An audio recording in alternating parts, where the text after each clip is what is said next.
Hey, for another shot fired. Copy, additional shot fired. Shot fired. He's shooting at us. Suspect shooting an officer.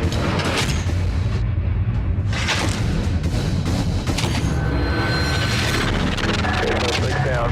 He's at the base of the stairs. White t-shirt, white male. Coming to you from Northern California. Negative K. That's confirmed. This is the Shots Fired Podcast. Back on the town property case, and I'll be 76. With your hosts, Sergeant Kyle Schoberg, retired police officer Mark Redlich, and Deputy Billy. We are America's leading law enforcement resource for training and tactics from experts in the industry. Here are your hosts. Hey everybody, welcome back to the show. We've had a super busy last couple weeks, and man, we have a lot to talk about. Some things going on in our personal lives that we've done. So with that said, let's check in with everybody. How's everybody's week? Last couple weeks, actually. It's been good. Got a lot going on. Got a lot of exciting news to announce. What exciting news do you have to announce? Are you having a kid or? No. Oh. Talking about sponsorships and okay. training, traveling, potential things in the works coming down end of next month. Yeah, that's true. We're proud to announce we've partnered with our new sponsor, TACOps. TACOps tactical training conferences and trade shows provide tactical training for patrol, SWAT, TIMS, and corrections. This year's events will host 50 tracks to choose from and a vendor show with over 100 exhibitors showcasing the latest products, technologies, and services. These events have something for everyone, from lecture-based classes and incident debriefs to combative and live fire courses. They also provide instructor certifications in taser, pepperball, distraction devices, impact munitions, OC chemical munition, and an AR-15 armor course. In addition to the great training value, they host networking functions with entertainment and some great food and drinks. The events for 2022 are listed in the description.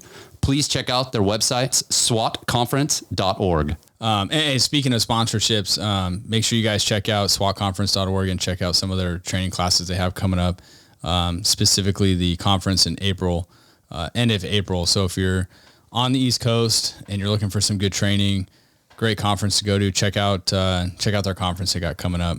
Good stuff. Well, not even on the East Coast. If you just want to make the trip out there. Yeah, if you want to fly out to the East Coast. I mean, you were just there. You said it was pretty cool travel, right? Yeah, I was. So first time I'd ever been to the East Coast. Never been there before. I got to travel out there last week and did my Surviving Deadly Encounters class at New Haven Police Department in Connecticut. So shout out to you guys. You guys were awesome. Thanks for having me. How many people went through?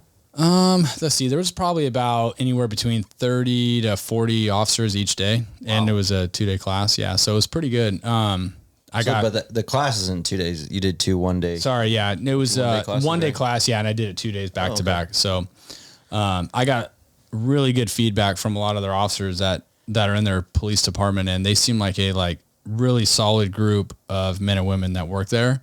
And I was actually thoroughly impressed with their command staff, all the way down to their officers. And what I really liked was that not just, typically when you go to these classes or I teach these classes, you generally only get mostly officers, and then you'll get sometimes sergeants that go to the class. But they actually had, throughout their whole ranking system, go to this class. And I thought that was really cool because it told me that,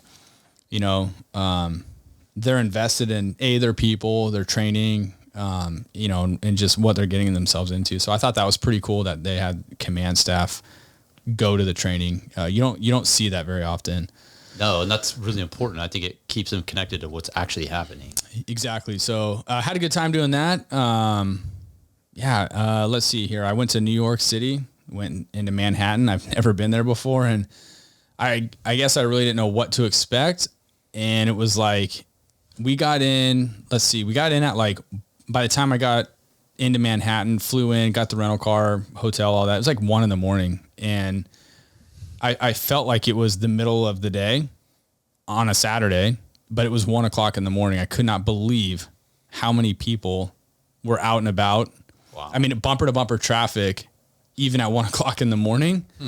It was pretty wild. And I felt like, man, this is like everything I've seen in the movies, on TV. Like we've all seen hell. That's what I'd be thinking. Yeah. I was like, holy shit. Like it's so congested with people, and they're, like NYPD cops out everywhere, and they're walking around doing the foot patrol stuff, and just really unique in the sense of, obviously we don't have that here. And so to see that was pretty cool. What I thought was pretty funny is that morning when I was up and I was working and 7 o'clock came around, I realized that it's a 3-hour difference from California to New York. Yeah. In that your class in New York started at 7 a.m., which was 4 o'clock California time. So you're teaching a class technically at 4 a.m. So that was pretty brutal. It's That's awesome. Yeah, there's a 3-hour difference there. So like it was, 3 hours ahead there. So yeah, like I didn't get a whole lot of turnaround,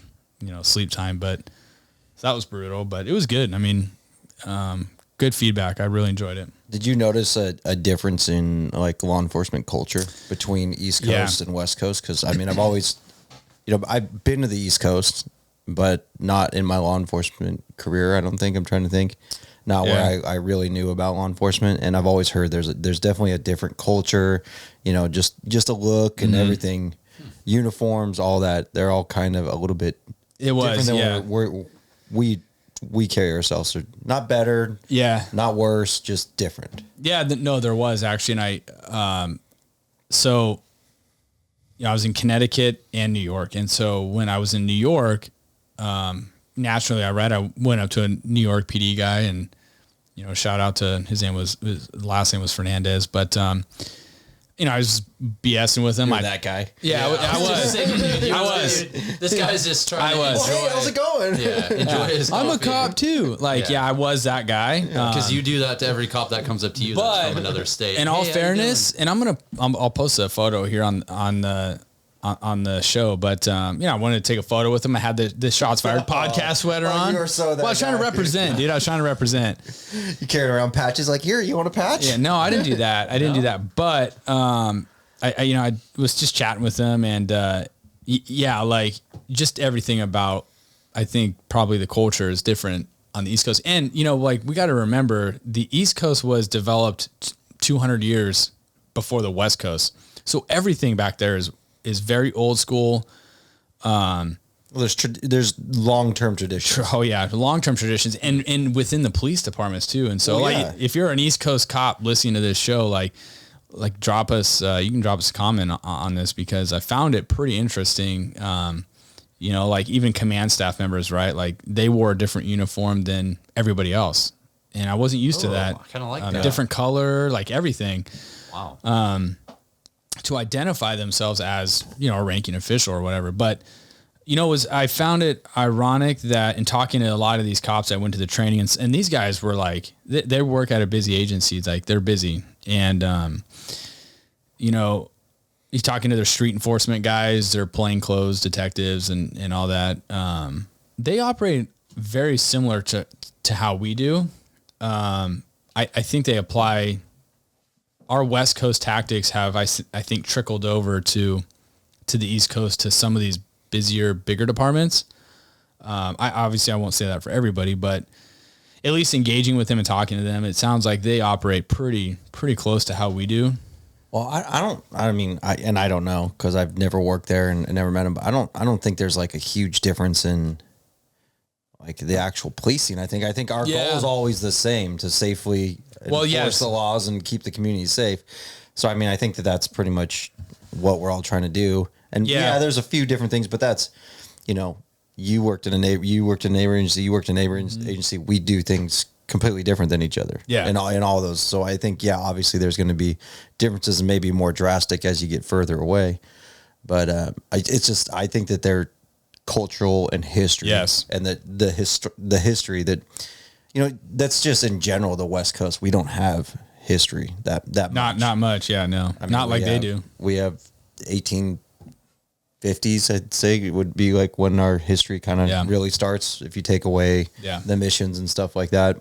Yeah. But other than that, we're new. We're super new over here. And our agencies probably, yours is 20 years old. Yeah, mine's brand new. Yeah. ours is, mine's 100, I would say. Yours is former was probably about 100-ish, probably about the same, maybe a little bit more. From 1849, the city started. Okay. And I don't. But even there was a little bit of tradition when I was there, but that dramatically changed by the time I left. I remember a lot of people, when your shift was over, a lot of people would go and hang out in a parking lot together. Do you need to answer your phone, dude? It's going off. No, it's a reminder to talk about this one incident. Oh, okay. Give a shout out to. Okay, go ahead. When we're done. Yeah. But people used to hang out in the parking lot, or they'd hang out in the roll call room when people are done for an hour or something and just BS.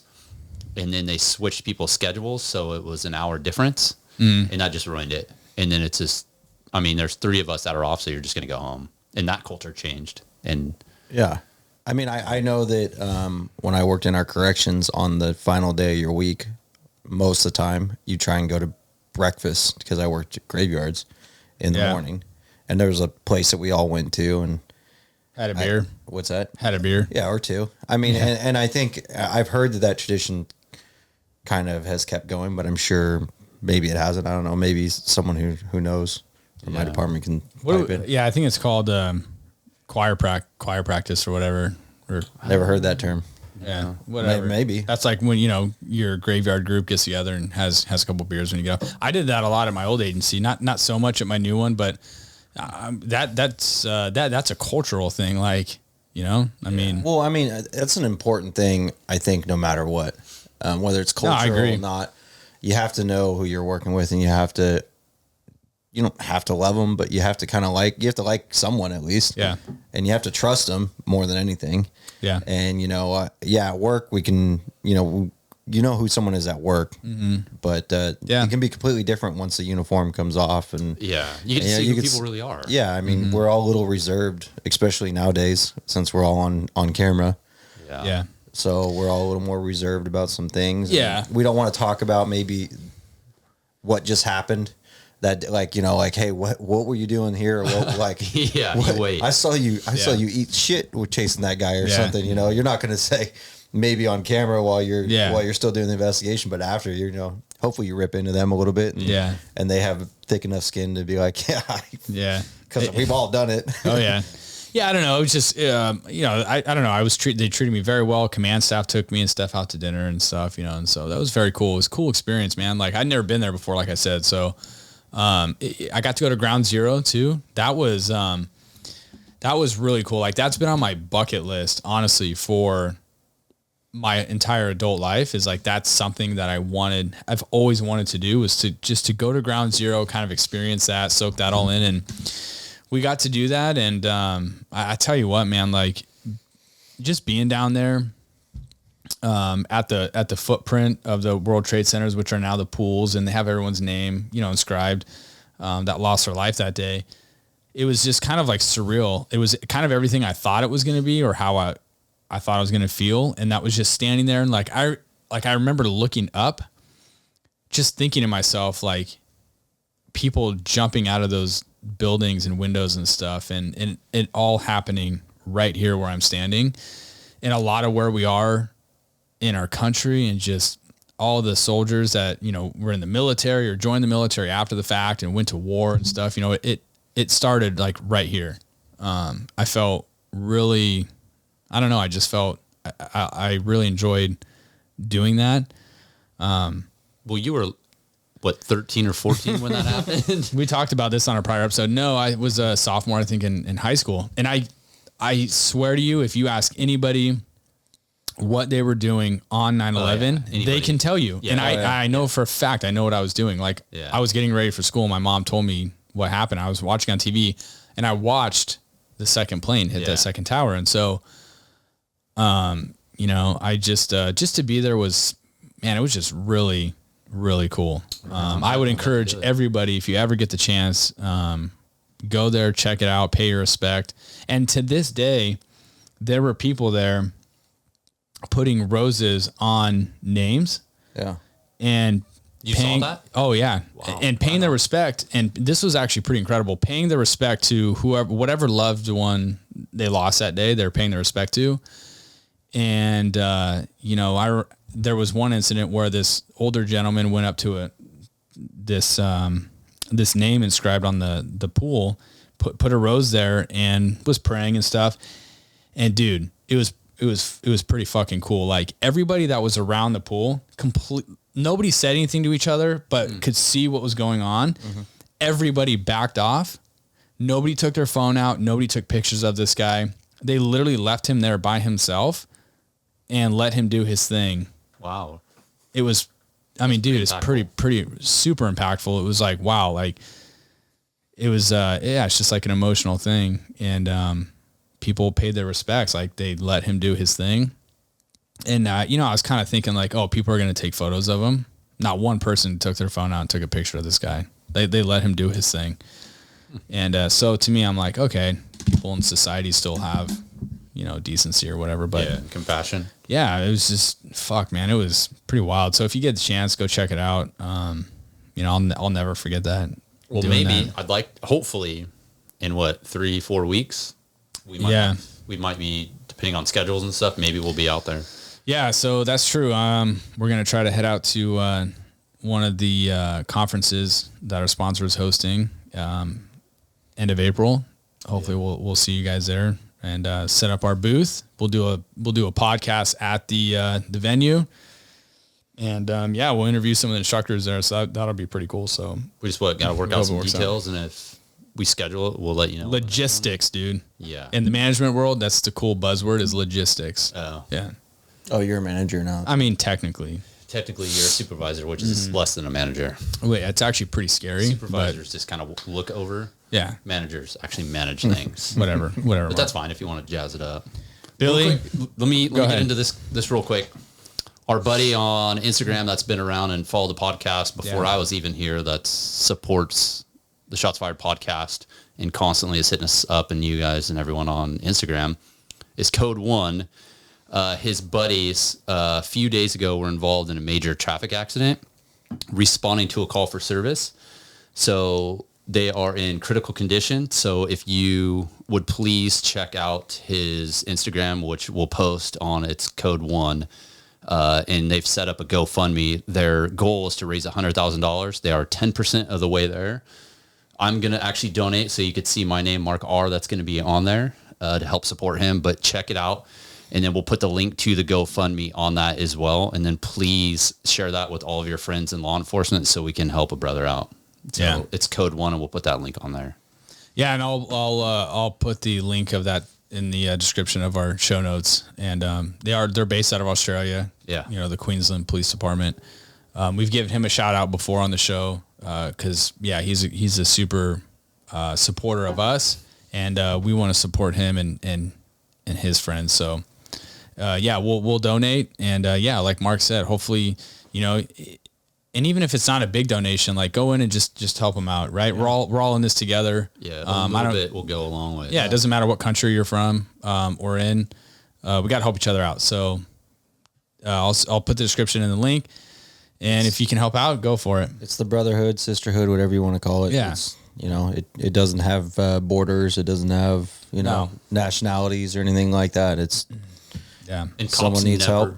And they rarely ask for help. Mm-hmm. Yeah. So I think offering this would be huge. Yeah. No, you bring up a good point. In our profession, it's not a popular thing to kind of reach out for help, for people. So, all right, we're going to take a quick little break, but while we're taking a break, let's hear a word from today's sponsor. Today's show is sponsored by Girls Barbecue. This barbecue rub small business was started by Addison, a 9-year-old girl who loves to barbecue on her Traeger smoker with her dad.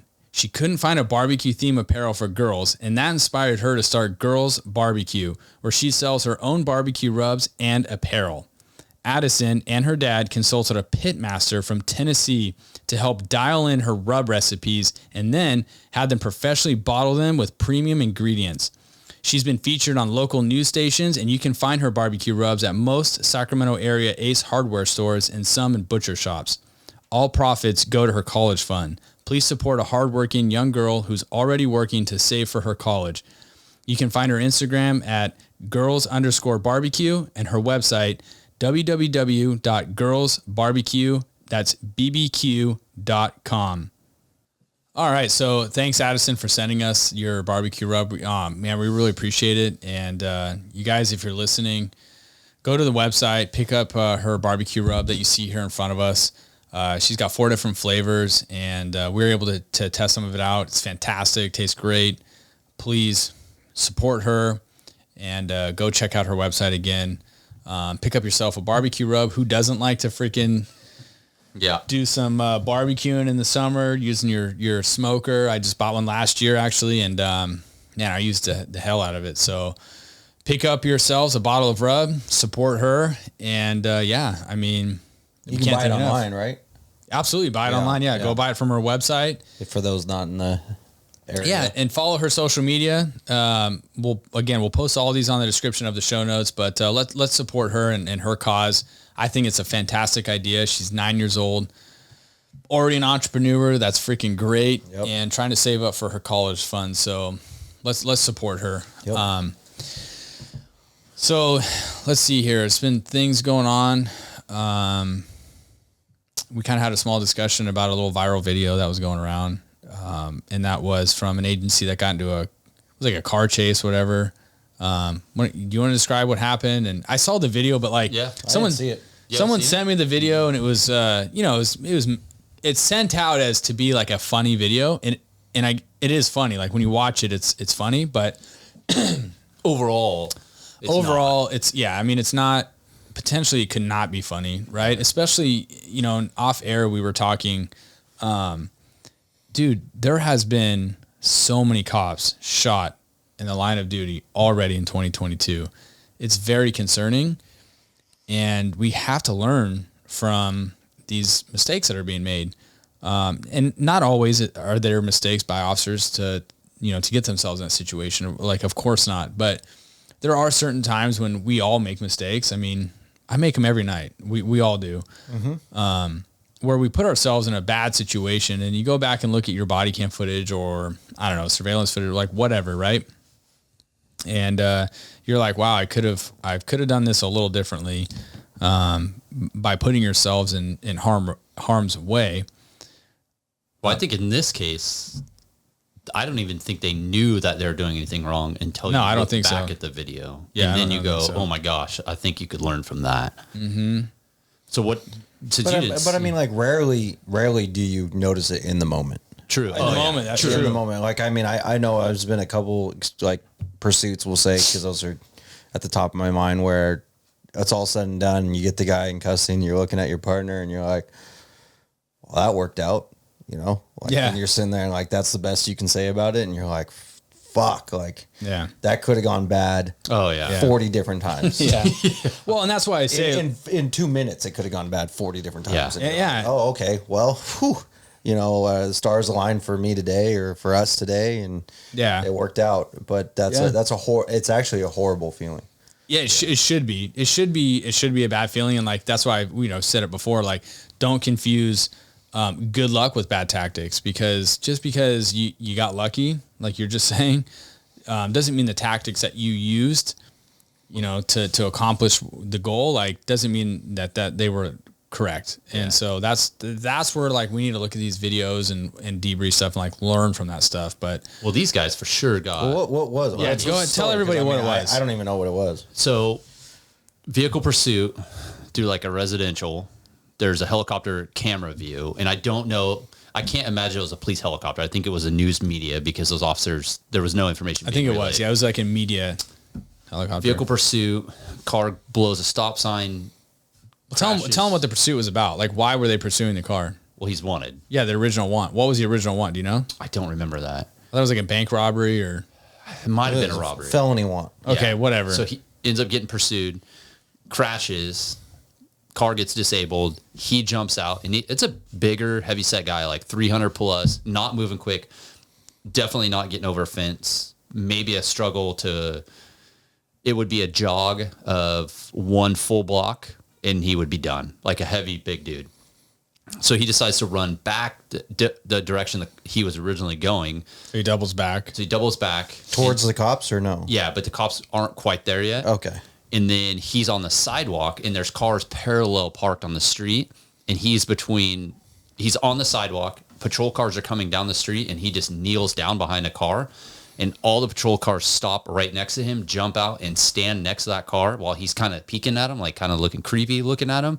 And they all kind of run past him, and then they come back, and then finally they figure out that he's there. And it was wild to watch, because if this dude had a gun, he could have straight shot every one of those cops and they would never have known it. Yeah. And at the time, you looking at the video, you're like, oh my God, I can't believe that you would do that. But I don't think those cops they obviously didn't have any idea.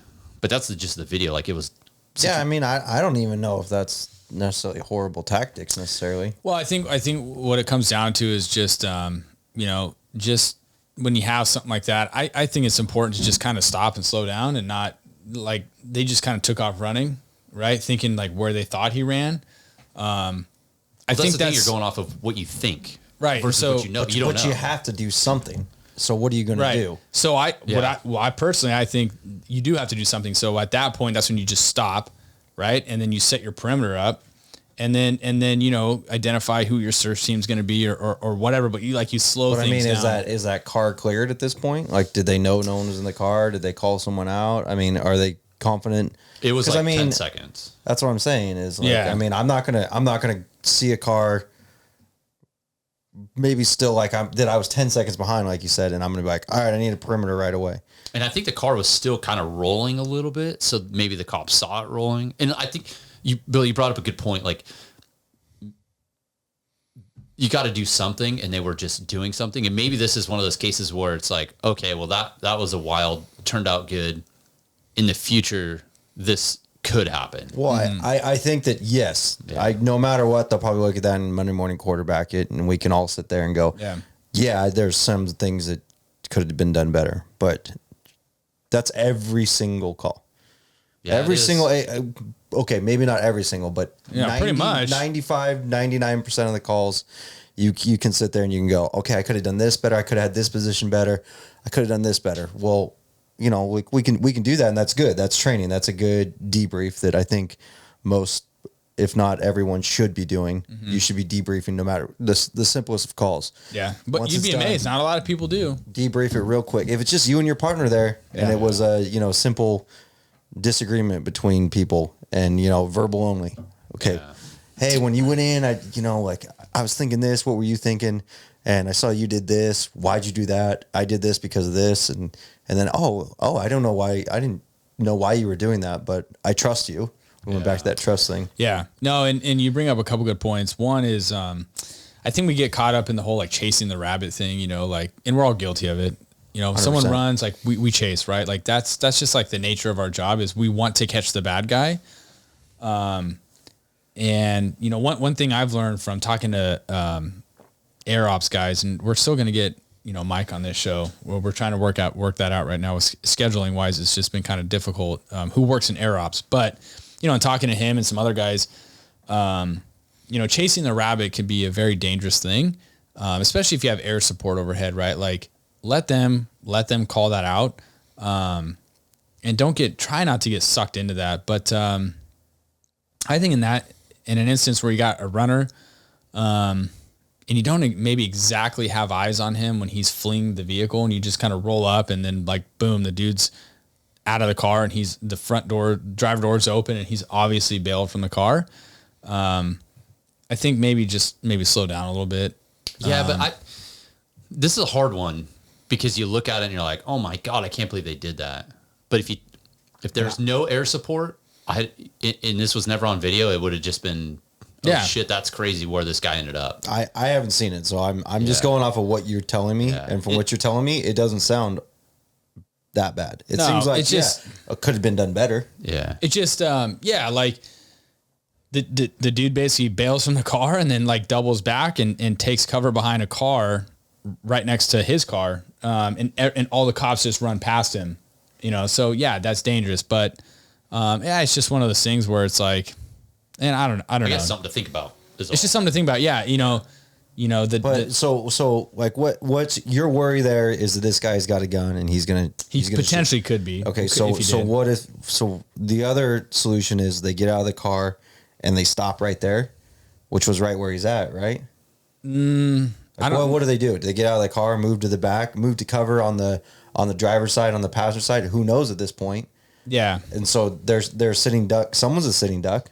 Yeah, I think maybe just search your immediate area if that's the case. But I just think like you could tell me that that's the situation, and I probably not knowing that the guy was there, I'd probably still be worried about what's in the car and what's ahead of me. He wasn't near the car though, right? Like he from what I remember, he ran from the car. Like he was crashed in the intersection, and then he ran back like a couple car lengths. But I think you look at training.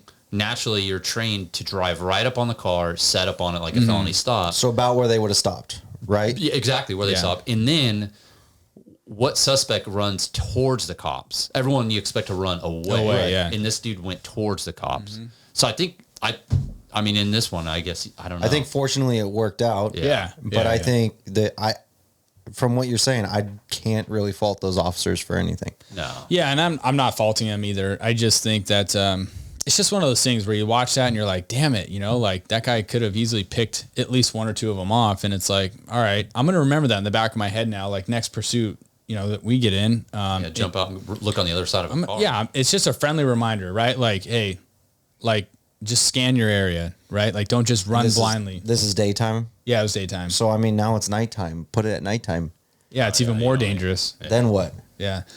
Yeah, my biggest takeaway is just I'm a very big proponent, and I know it just depends on where you work and how big your agency is and like what resources you have. But it's like I'm a big proponent of just if people want to run, let them run. Like just stop what you're doing, set a perimeter up if you can, contain what you can, but go from there.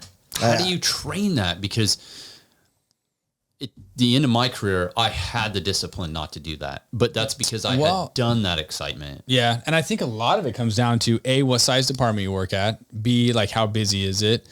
Because you get officers that work at like very large departments. And I think the training is not going to be of good as quality, but they're going to get their training in real life exposure. And that's where they're going to learn. Smaller departments who aren't getting that type of exposure and experience, a lot of their training or a lot of where they're going to learn is from training. Yeah. And so, I don't know. I mean, not one size shoe fits all. And I think you're really just talking about size of agency. How busy is it? What's their budget? Where I came from, dude, we didn't train a whole lot. Like we just didn't. And I came from a small department. We did not get a lot of exposure. Not a whole lot of experience, and our fucking training was kind of shitty. There was hardly any training, so I think if you work at a smaller department or maybe a medium-sized department and you're not getting that exposure and experience on the streets, I would seriously, strongly suggest investing in your training, because when that stuff happens, you're going to be at least more prepared to handle it. Yeah, I don't see this as a training thing. Like I don't see training fixing that. I don't think so either. To be honest with you, dude, I don't either. I'm not saying it's a training. I agree with you. I don't think it's a training issue. I'm just saying I think it's just a point to remember. Like I don't think it's an issue actually. I'm not even going to say it go as far as that. Well, I'm just saying when stuff like that's happening, just be aware of like all of your surroundings, right? Like just even if it's a quick scan or a quick peek behind a car. No, and I agree with that. And it's the same thing as passing a trash can or something like that. Kick it. Exactly. I don't know. Like I've done as much as just wiggle it. Yeah. Kick a little wiggle. Okay. It's light. There's no one in it. Yeah. I've done as much as just a quick pop. Dumpsters, obviously, things like that. But, even like, I've covered a bunch of canines and we can go into to that route. Yeah. And, the dog goes right past it. So generally I'm thinking, okay, I'm trusting this dog and the handler.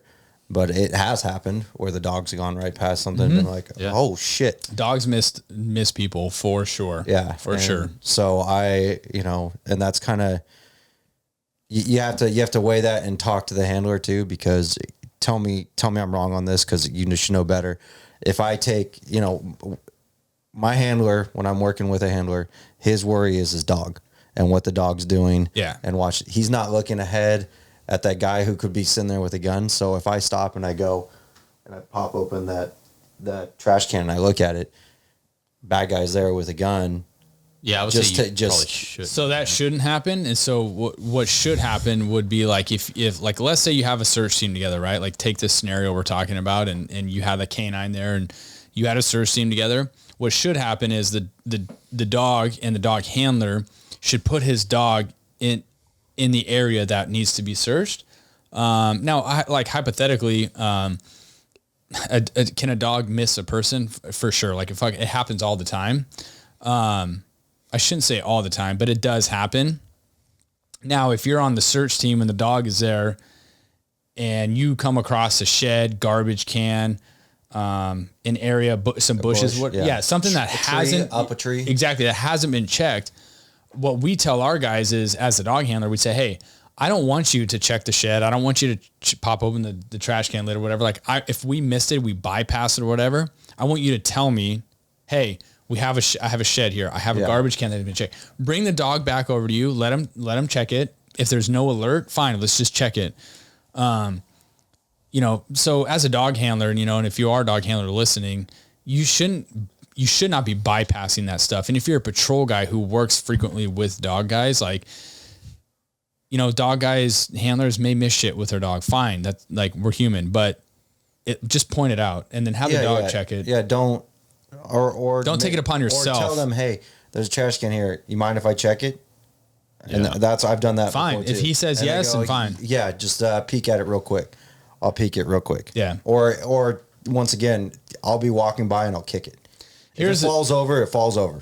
I'll just keep going. I'm not taking my eyes off of what's going on. I just do a quick kick and keep going. And that's fine. And that's a trash can. I mean, obviously a shed's not going to fall over. And we just, hey, look, we just. Well, I mean, I've had sheds that fall over, but we just found a guy in a trash can 2 weeks ago. It happens. It's kind of rare, but it happens. This is the best advice I think I got from my trainer was, it's pause before boots, right? That, like, if you can remember that, then you're solid. Pause before boots. We'll always send a dog in before we send a human, if we can. But anyways, not to go off on a tangent on that. There, huh? Yeah. Not to go off on a tangent, but it's good learning points. I mean, it goes on with what we're talking about here about, surroundings and all that. And you can't do every call perfect. You never will either. Like I agree with you. Like that's the word perfect in law enforcement just shouldn't exist. Just like the word never should never exist in law enforcement. Yeah. Well, so say for example here, and I don't know, let me just take this situation here. Now it's a solo officer who's pursuing this guy, one car's there. He's waiting for his backup because it's 10, 15 minutes away. Yeah. Okay. He sees the car sitting there. Maybe it's dark out. He can't see inside of it, but that guy doubled back. So now should he take his focus off of what's downrange and the last known where he knew the suspect was in that car? Because obviously that's who he was chasing. Should he take his eyes off of that and start looking underneath cars right next to him? Where's he take cover? He doesn't, that's a good take point. cover. You take cover behind you. Oh, the guy's behind me. You take cover at the driver's side.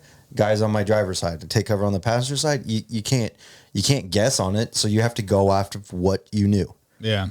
And what you know is that the last time I saw the guy was in that driver's seat. Yeah. No, so that's what my focus is on as a one man, whatever. Now, if there's additional resources showing up, like, hey, can you guys go wide, check these front yards of these cars, side of the cars, and then we'll work our way forward. Or K9 goes and you send K9, whatever. But I mean, I think if you, in that scenario, it's dark, you pull up, I think you're going to have a hard time staring at the car. I think naturally you're going to be looking scanning. Yeah. Okay. I mean, quick scans are fine, but I mean, you're not going to. No, you're not searching. No, and you shouldn't. And if you have a K9 coming, don't hand search. Yeah. Please don't do that.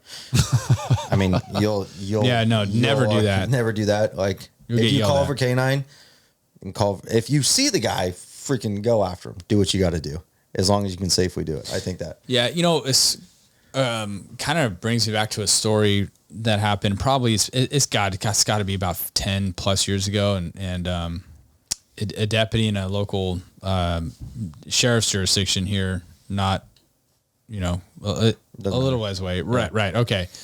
Same gets in a pursuit. And everywhere. Yeah. See too. So. But he gets in a pursuit. Same thing. He's by himself. Guy crashes. Leg bells from the car. You said that so natural too. I thought so he bails from the car. Foot bails from a car. Got it. And now I can picture it. Unfortunately, the dude double backed on him and ends up shooting him. The guy had a rifle. He shoots him in the chest, and it kills him. It kills the deputy, right? And the guy ends up fleeing, and a bunch of SWAT teams show up and search the area and find him hiding under a trailer, not far from where he shot and killed the deputy. But that shit can happen, and so I guess the learning point behind all this is just like be aware of your surroundings. Don't be so hyper focused on like one thing, on like the car, right? Like don't be so hyper focused on that person's vehicle. Like you have to be able to scan your surroundings and are you searching? Like, no, you should definitely not be searching. So just be aware of it.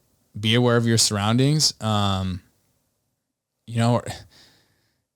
think it's easy to say at our comfortable little podcast table here with no, you're totally right. Chairs and everything. You're totally right. Be like, be aware of your surroundings. Like I hope that you would be aware of your surroundings, but you can't be aware of all of your surroundings. You're right. You're absolutely right. At some point, get off the fucking X and make a decision. Yes. Or get to a position of safety.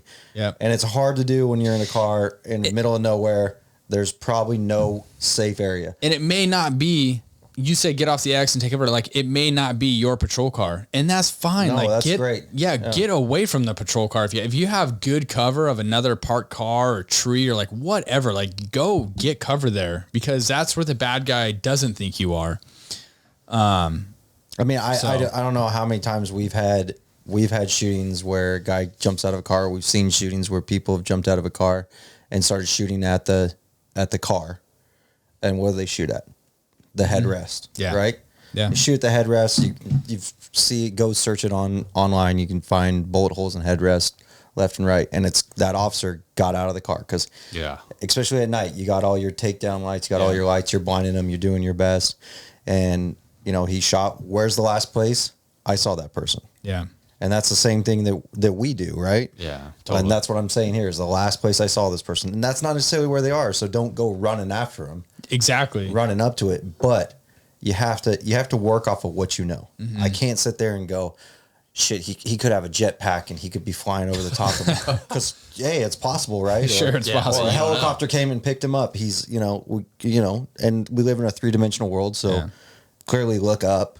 Like if you're in a treat area, I found numerous all the suspects time. in I have trees, to on roofs or whatever like that. So have that wherewithal and think about it, but you got to work with what you know or what you knew, and you got to do something. Yep. I think just using good tactics, using common sense, like that's the shit that's gonna up your chances of surviving stuff. Just you have to, like, you can't get complacent. You can't let your guard down. You think you're chasing a freaking, petty theft suspect, and lo and behold, you're chasing a homicide suspect, right? Like you just don't know who you're going after, and albeit the crime at the time might be minor, but we can all agree here that, like, generally speaking, people that commit minor offense crimes don't run from the cops. So, especially here, because there's no, and that's a lot of places. Like, act on what you know at the time, but in the back of your head, you should be thinking like something more serious is going on. It's not just I'm chasing a guy who stole a candy bar. You should never think that way.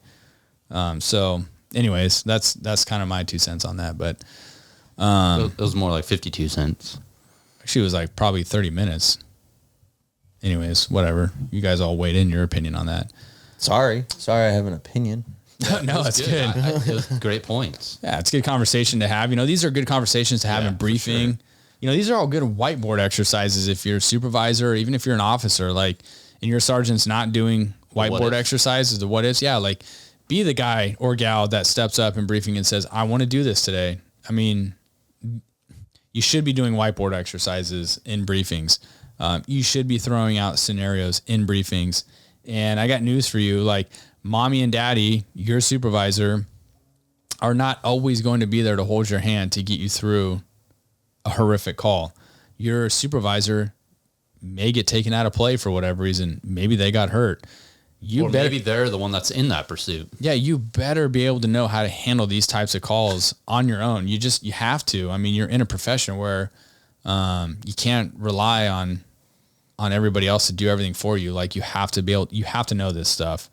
You got to educate yourself. I mean, I think that it goes to like, I mean, and when I work patrol or even now, if I'm driving down the street, I'm thinking, okay, what, every once in a while I'll throw out a scenario in my mind. Yeah. Like, What if, do these what if scenarios, and then, your partner's there with you. Cause I like to double up. I think that if you have the ability to, you should, but that's a whole nother story. But your partner's there and you rely on your partner a lot. Partner or whatever. For sure. Mm-hmm. Now put them down, like partner's down.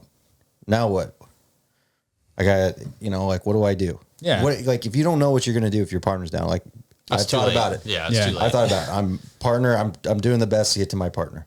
Suspect runs off into, an apartment complex.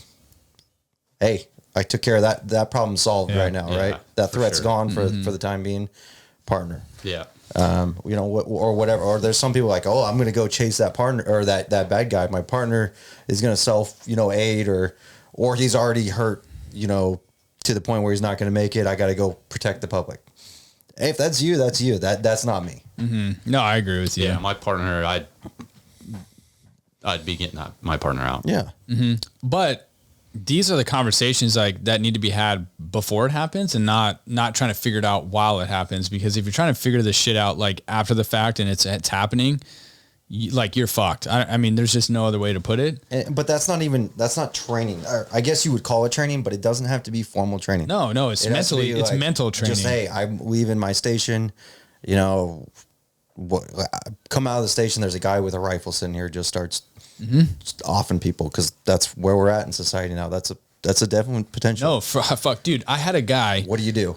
I had a guy recently and I've told you guys this story, but, it's been probably a couple months now, but it's pouring rain outside, middle of the night. I work graveyards. I think it was probably like 4 or 5 in the morning. Oh yeah. You remember I told you this, and you told the story. I pulled into the back PD lot with another officer. We drove right past a guy at our back gate, armed with a gun.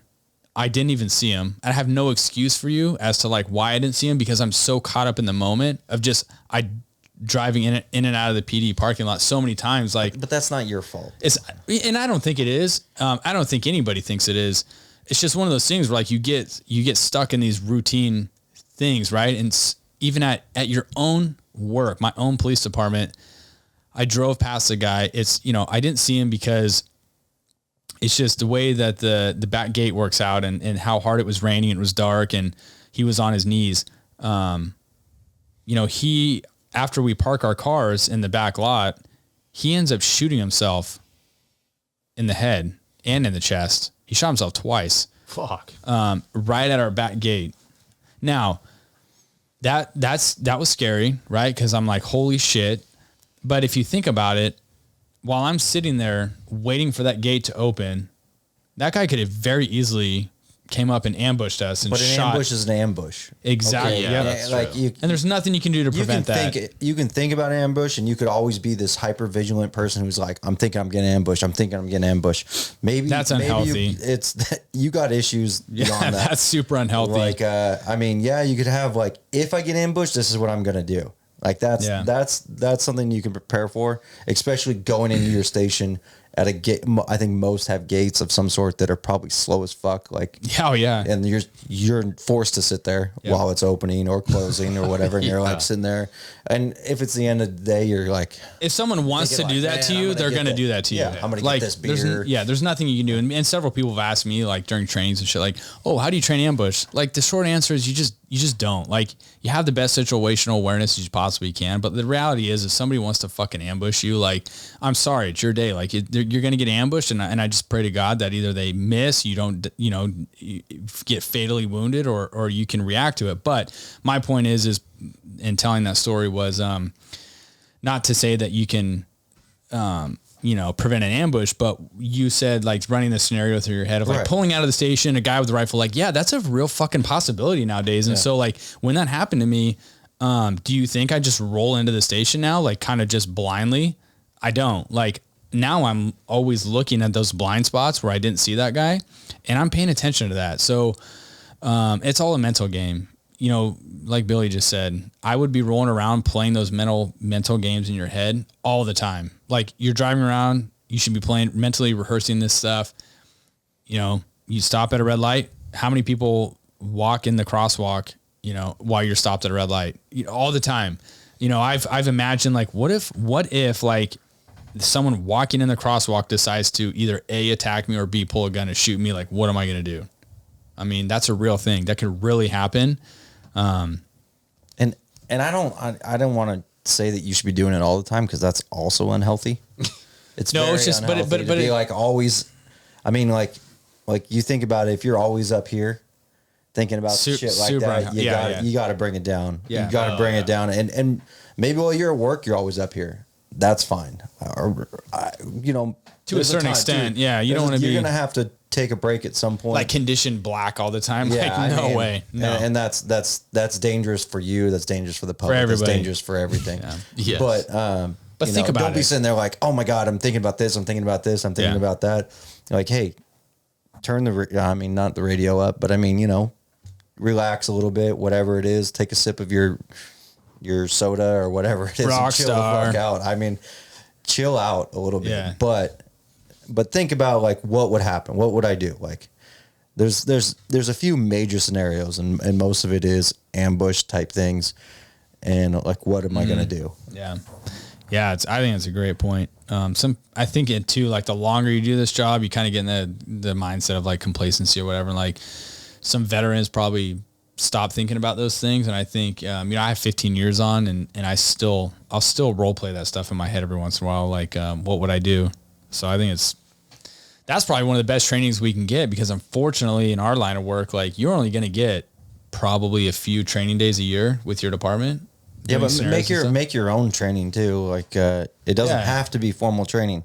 If you go into that, you got that abandoned house with the burglary alarm and you clear it and no one's there and the door's already kicked in. Like, okay, hey, let's run through this a couple times. Yeah. You talk about training and minimal. We had talked about this before, but I think it's very interesting that there in the Sacramento region, there's a heating and air company that advertises on the radio, and they give their techs 150 hours a year of training. The department that I left, 150 hours? 150 hours a year. Yeah, it's a lot for training. The department I left, you got 40 hours annual training. Yeah, a year. Yep. Tell me that isn't interesting. I feel you. Mm-hmm. Yeah, that's wild. Yeah. They're getting 110 hours more a year. Whatever. He's a cop, not a Well, not a mathematician. I'm used to you doing the math, Kyle. They get 300 more hours. Whatever. Fucking haters. You're right, dude. And this is one of the fewer jobs that you should continuously be seeking out training on your own time. Yeah, you have to. Yep, you have to. I mean, and there's some really good training out there, and there's some really piss poor training out there. So do your homework, But I mean, at some point, piss poor training is if you recognize still better than none. If you recognize it as piss poor training, it's good training, because you're like, well, that was fucking stupid. And raise your hand in those classes. Yeah. Don't like if you go to Kyle's class and he's like, this is how you do it, and you're like, that sounds fucking stupid because of this. Mm-hmm. You should challenge your trainer. And if he goes, you know what, that's a great point. Or if he goes, well, I've heard that before, but this is why I do it. Then okay, maybe you understand it more now. Yeah. Or maybe you change his mind, or maybe you just have a cocky asshole trainer who's like, no, I'm right, you're wrong. Yeah, and that's concerning. And then if you're at that point, then you're like, okay, I'm gonna go take a 2-hour lunch. I don't know, whatever. You should be questioning. You should hold your trainer accountable. Yeah, but you should be questioning all training that you take, because that's called critical thinking. Yeah, and that is how you get better. Because I will take what you say, and I'll question and think, and then create my own. Like it kind of morphs. Well, and Kyle you could give me training, and I will take it different than Kyle will. Yeah, and maybe just the way that you explain it, I heard it different, and then now I challenge you on it. And now you explain it to me, and Kyle's and you're like, this guy's a fucking idiot. He doesn't listen. Yeah. And then I'm like, oh, I get it now. I think everyone should check out fieldsurvivaltraining.com. Yeah. Yeah, Is we gotta that check that one of today's sponsors? No. Yeah. They seriously. they need to pay up if they want to be a sponsor. Yeah. That's right. Yeah, no, Let's go fieldsurvivaltraining.com. Start helping us out a little bit. That's right. Yeah, no, seriously, vet out your trainers, but yeah, hold them accountable too. You know, I mean, ask questions in class if you're not understanding. But anyways, we can wrap it up. I mean, today is kind of a shorter show. We're really hoping to we're trying to work something out to get Mike here from Air Ops. That is going to be a really good show. Those guys have a lot to offer. A really unique perspective. Just being kind of eyes from the sky. His experience, I'm excited to do that. So we're gonna try to do that here very, very soon. And with that said, like if you have the ability to do it right along with, if you have Air Ops, I know a lot of places don't. Yeah. But if you have that ability, or if you work with an agency that does, maybe go and ask them like, hey, they'll do an hour, 2 hours, take you up. Yeah, take a flight. Yeah. And it's a different perspective. Totally. Totally. You can say, I know my neighborhood so awesome, so great. I know, every street, everything like this. You get up in the air and you're like, where the hell are we? Yeah. Yeah, it's a definite unique perspective. And I learned, I did a fly along with Mike and his pilot, and man, I learned a lot, Yeah, but people, even agencies that don't have air support or have never had it, like, I mean, when we were up at Canberry Police Department training, can be. They never had and never would probably have air assets. Mm-hmm. Yeah. But them listening to Mike talk about it, I think you're going to pick up some good tips for sure. Oh yeah, no, I mean, because there's just a different perspective of what people do. Yeah. They're seeing what people do at a different angle, and how it's done, and they're seeing what we do. Yeah, they have the ability to look at the suspect and the officer sometimes 100 yards away in the same picture. Yeah, that very, is very good. They're very good at picking up on good tactics, response to these types of things, and setting up good containment perimeters. What works, what doesn't work. They just have obviously a unique fucking perspective because they're the eyes from the sky. Like they see everything, like you just said. So, well, and they don't see everything though. I mean, they definitely have their blind spots that we can see. So, just because they say something, and we'll just wait. Yeah, we'll wait for Mike, we'll get him in here. I could go into segues and on that, but we're working on that though. So we're just trying to hash out, unfortunately scheduling and working full time. He's working right now actually when we're typically doing our recording. So we'll do it on his day off. We'll carve out time to get him in here. But just to recap real quick, check out our sponsor, TAC Ops. Go to their website, swatconference.org. They got good classes coming up. Make sure you guys look out for that. Hopefully we're going to be attending the April conference coming up in New York. Yeah. Be there for that. And then check out Addison's website, and that's the Girls Barbecue. Please help her out. Buy some of her spices that she's got here, her meat rubs, and let's support a good cause. And then also check out Code One's Instagram. Yes. And then follow that, and please donate to that good cause. Yeah. Yeah. So with that said, I mean, do you guys have anything else you want to add or talk about? So much stuff. Billy's head is like, his brain is like, a lot to catch up on, but this next one will be good. Yeah, no, we'll get suited up for the next one. And as always, you guys be safe, honestly, be smart, use common sense. And if you guys have any questions, hit us up. Please, if you're listening to the show and you haven't subscribed to the channel, it helps out our algorithm with YouTube pumping out our channel. Algorithm. I feel like my little kids watch all these like YouTube videos, these kids videos, and they're like, subscribe to the channel, hit the like button, but then like we're grown ass adults saying the same thing. Like, I don't say it. I know you guys make me say it. Billy's like, I'm not saying that. So I'm like, fuck, I'll say it. I'm a grown ass adult. I'm not saying that. Yeah, I still think you should smash that like button on the back of your boat. Yeah, please smash that like button. Give us a thumbs up. Yeah, if you guys like it, honestly, help us out. It's what keeps all this going. And leave a comment in the comment section. We'll get to your questions. I know some of you left me some messages on Instagram, and I apologize if I haven't got back to you yet. I will. It's just been a busy last couple weeks for all of us. So tune in for the next one. We end this on a cheers. My cup is empty. Cheers. Drive fast, take chances. Yeah. And hey, we'll see you guys on the next one. All right. Later. Hey, 4-hour, shot fired. Copy, additional shot fired. Shot fired, shot fired. Shooting at us. Shooting at officer.